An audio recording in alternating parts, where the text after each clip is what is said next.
Artificial intelligence, connectivity, blockchain. Technology is disrupting our lives like never before. In Kazakhstan, the IT sector's growing fast, exporting services to international markets. It's helping to grow the country's economy and that of Central Asia.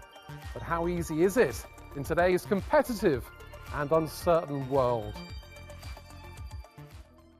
Hello and welcome to East-West Connect. We're highlighting business and economic developments in Kazakhstan and the wider Central Asia region, connecting them with Europe and beyond.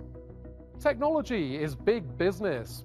In Central Asia, revenue in the IT services market is expected to top 3.8 billion euros this year. Kazakhstan's IT sector now has over 18,600 businesses. The Astana Hub, a technology park in the country's capital, is supporting startups, tech companies, investors, and researchers. Opening in 2018, it's attracted more than 1,500 companies so far and created over 28,000 jobs. Total business revenue has exceeded 1.9 billion euros, with more than half coming from exports in the past 5 years. Artificial intelligence is one of the big areas of business. Take a look at this.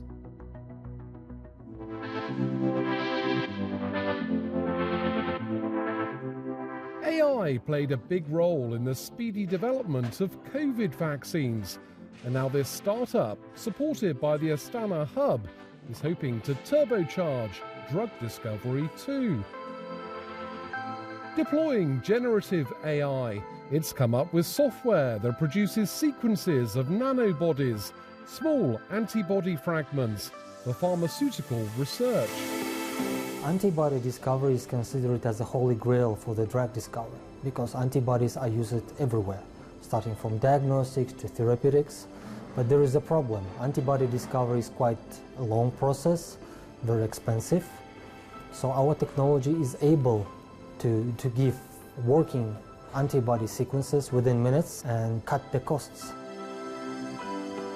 Arlan is one of 150 startups helped by the Astana Hub in the field of AI.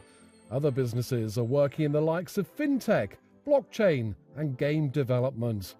A growing ecosystem fueled by incubation, acceleration, and startup support. We are offering tax incentives, so even international companies can move their operations to Kazakhstan. They can also become the members of Astana Hub. For example, out of 1,500 IT companies that are our members, 400 have some kind of foreign presence. Arlan Biotech has international ambitions of its own. With a base in the US too, it's eyeing global markets and hopes to get its product out there within a year.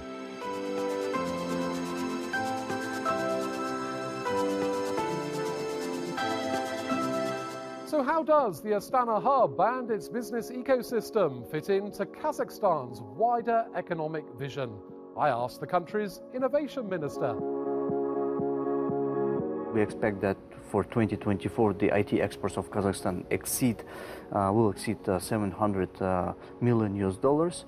So maybe around 70 to 80% of that in the result of Astana Hub companies. And how about helping businesses to expand globally and making them global? How's that going to happen? There are a number of programs that we launched in Astana Hub.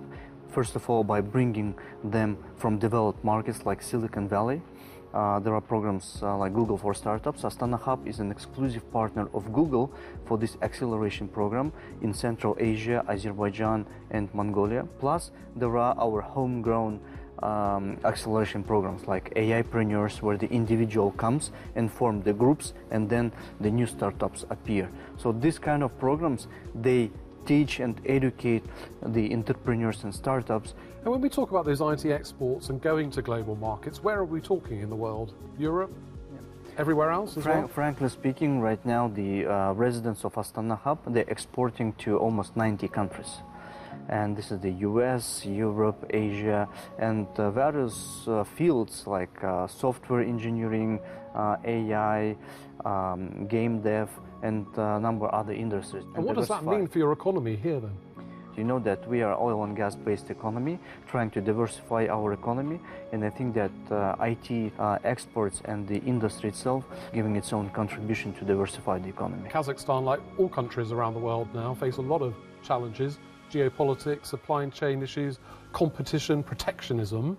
How do you approach that, and how are you trying to overcome some of those challenges? We're trying to work with everyone, with East and West, and we know that there is the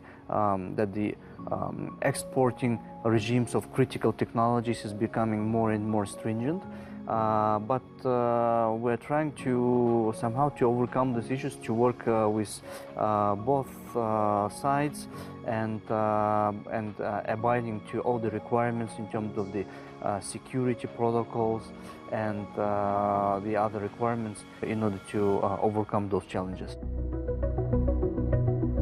The Astana Hub recently ran a competition for startups, with finalists receiving seed funding. Among them, Ads IQ, an AI-based system for public transport displays; Green Cars, which is developing electric vehicle infrastructure; and Autism Spectrum, an app to help diagnose and support children with autism. I caught up with the founder of Autism Spectrum to hear about their startup journey. First, this was just a research project. We wanted to clarify and get to know about the information on autism, not only in Kazakhstan, but overall in post-Soviet Union countries. And through this research, we realized that there is a high demand for services in this field of medicine. That's why we figured out that maybe we should do something and create a service that would help people to get the diagnosis. We mentioned that you were a finalist in this competition run by the Astana Hub. Yeah. What did that bring for your company, and how important has that been for you? Astana Hub helped us a lot in terms of finding the financial help and making this app available soon in all of the platforms for the vast audience. But so far, we, through the Astana Hub, also tested our app in terms of free hospitals and got the feedback and understood the demands and some specific needs in these fields. Do you have aspirations to get into the European international markets as well? Yeah, the app will be available in spring, and our major goal here is to make it available to a vast audience. That's all we have time for in this edition of East West Connect, but you can get more business news on our website, euronews.com. From all the team here, thanks for watching, and bye for now.